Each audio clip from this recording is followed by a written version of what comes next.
Conversions of those units we use in my will. The biggest one you worry about are ATM. You should know the fact that 1 ATM equals 760 millimeters of mercury. Okay? Remember that a millimeter of mercury is equal to a torr. Both of the same unit. Okay, we then started dealing with the kinetic theory of gases. You should know the postulates of the kinetic theory of gases. Then we started with different laws. We did Boyle's law. You know these. Charles' law. We did Gay-Lussac's law. Combining gas law. And then we worked a bunch of problems. Also, you should know what STP is. That's at 273 or 0 degrees Celsius and 1 ATM. We didn't end up handling Boyle, Charles, Gay-Lussac, combined. We then introduced Avogadro's law, which talks about change in mold with different volumes. That means we're holding pressure constant. And then finally, we're going to do the ideal gas law, which kind of combines all these together.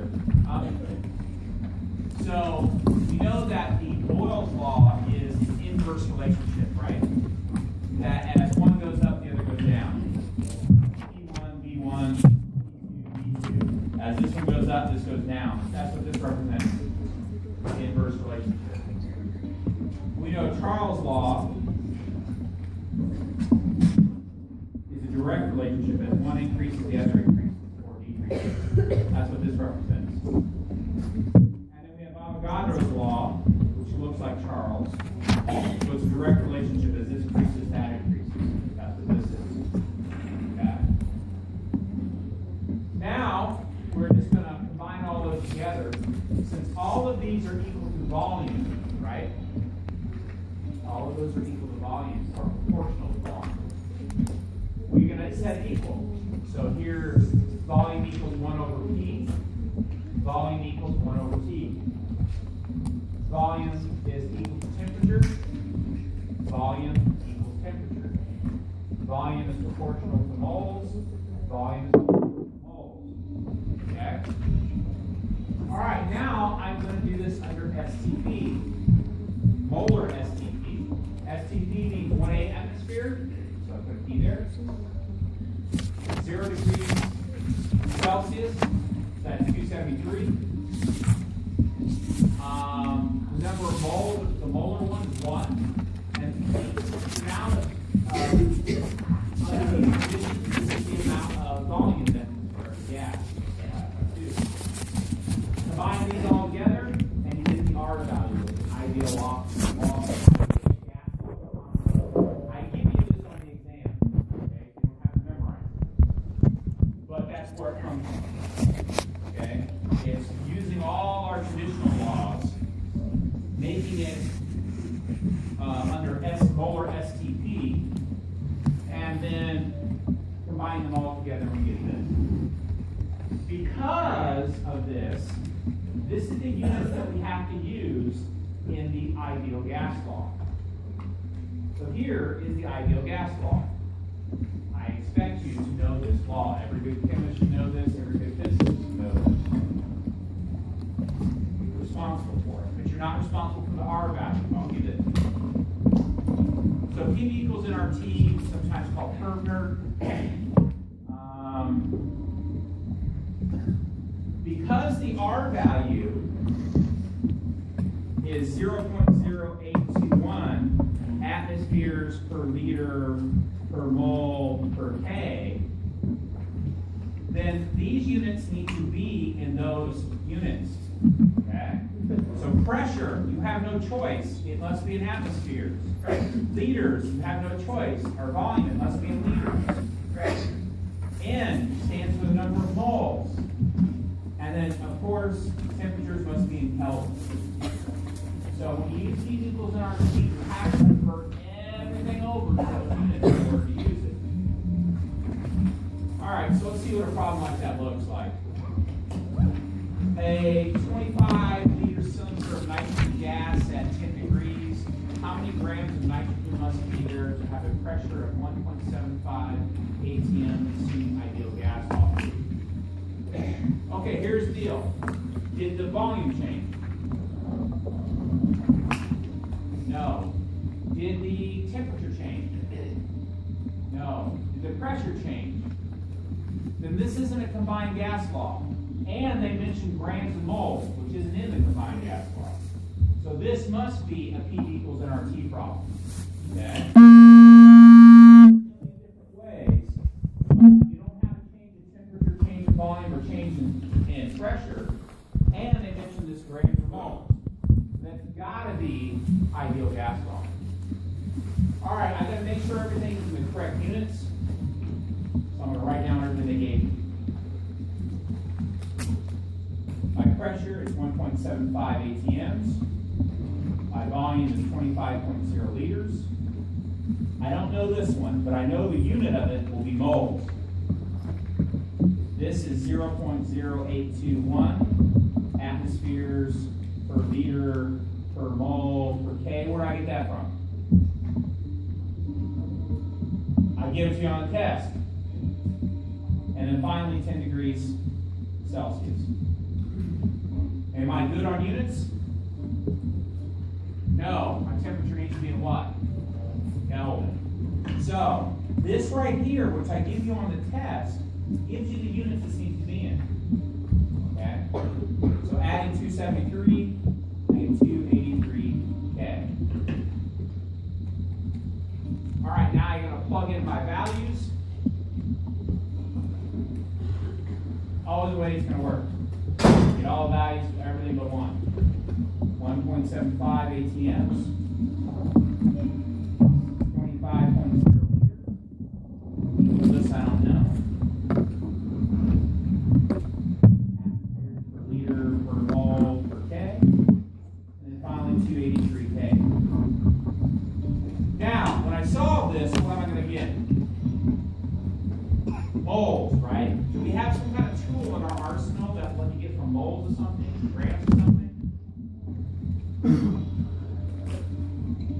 Molar mass, right? Where do I get molar masses from? Here on the table. So I'm going to solve for N.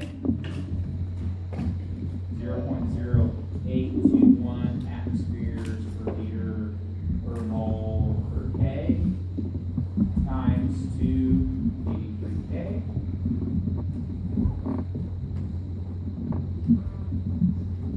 So I get a value for my moles. Plug that in my calculator.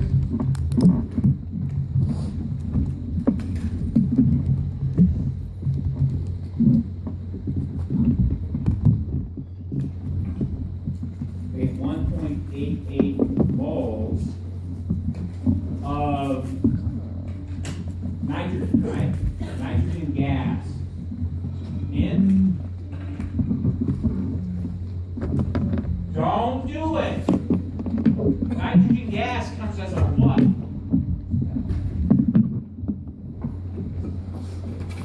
It's a diatomic. It's not in, it's in 2. I cannot tell you the number of times I get mastering emails. I can't figure this problem out. I'm doing it right.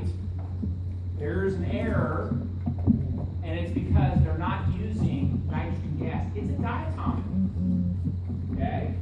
So make sure when they say nitrogen gas, and they say oxygen, and they say, common gases, that you know that those are diatomic. Otherwise, you're going to end up with wrong answers. So, I'm going to take 1.88 moles of N2, and for every 1 mole of N2, there's so many grams of N2. So I'm going to add up 2 of my nitrogens. 28.02. So 52.7 grams of N2 is my answer. All right.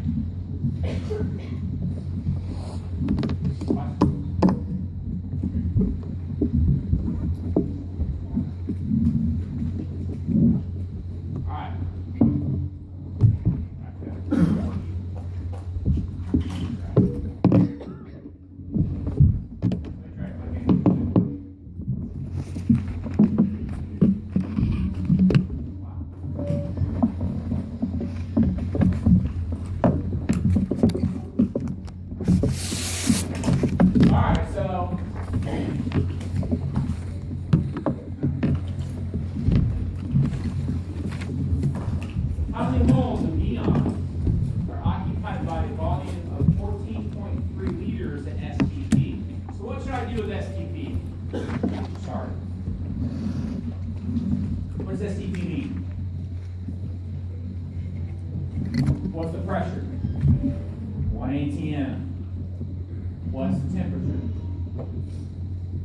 273 Kelvin or 0 degrees. Now, are we changing temperatures? Are we changing volume? Are we changing pressures? No, and they mentioned something about a mole. This has to be what? It's got to be per meter. I give you R values on the test.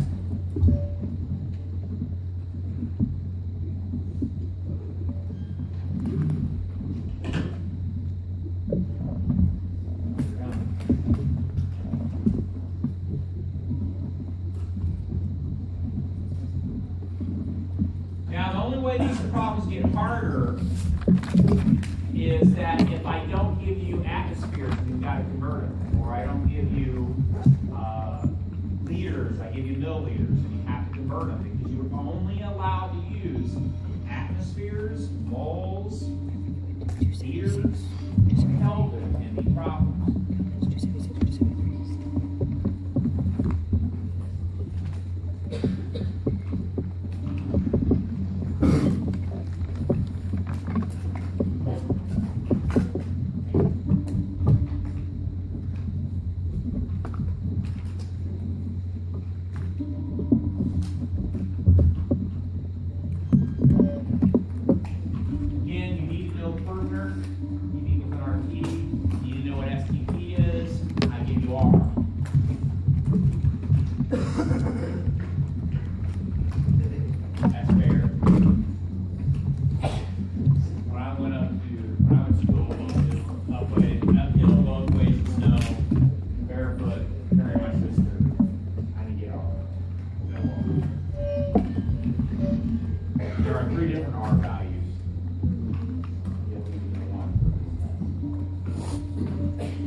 Grams, right?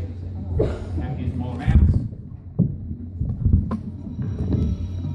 Make sure you can use that off.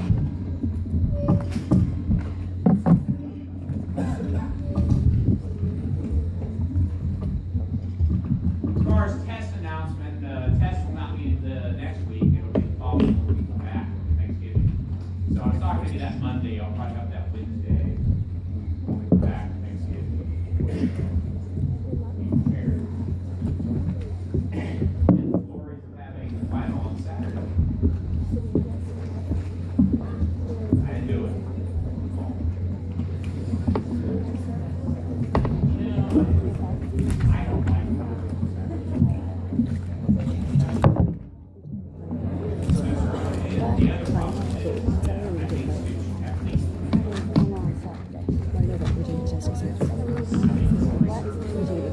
Hold on.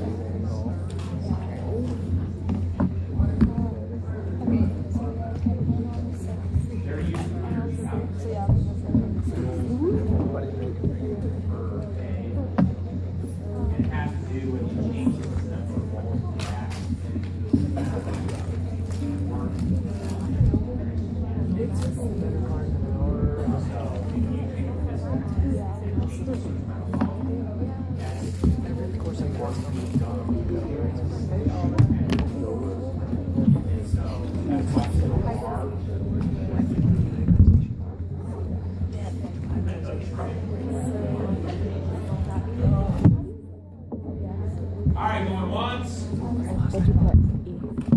Twice. Go, go, go. Go.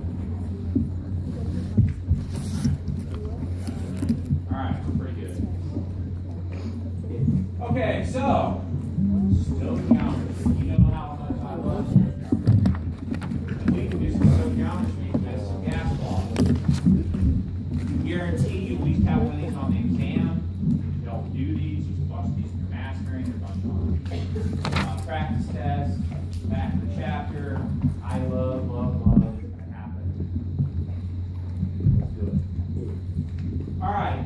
What mass of hydrogen peroxide is produced or needed to produce 1 liter of oxygen at 25 degrees Celsius in 20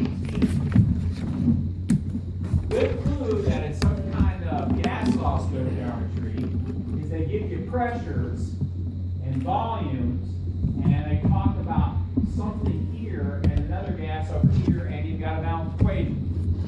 That's pretty easy to pick out compared to what we had before. The other ones have balanced equations. No.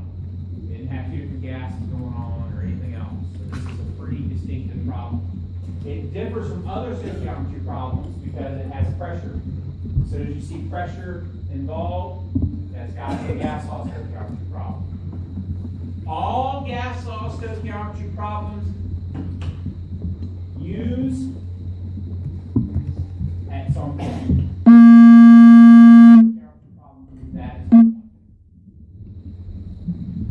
All right, so what I tell students to do, what I'm telling you to do, is just write down what you know, okay, and then figure out where you need to go. So I've got some P, V, N, R, T, and the information I have is for oxygen. So it tells me that I have 1 ATM, tells me my volume is 1 liter. Don't know this. Know this.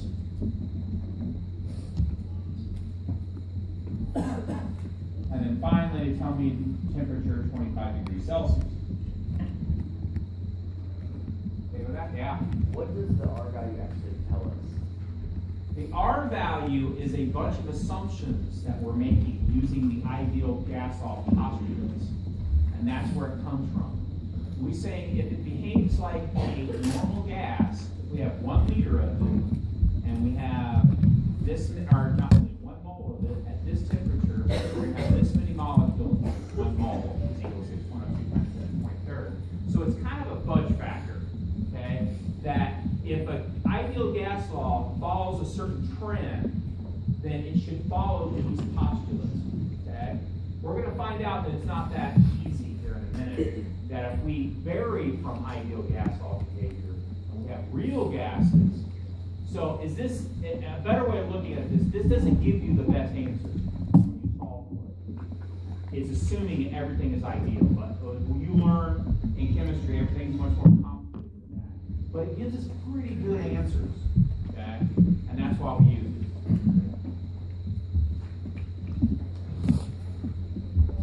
Okay, so, all right, so if I solve right now for N, what do I have? Moles of oxygen. Do we have some kind of tool in our tool belt that let me go from moles of this oxygen to grams of that peroxide?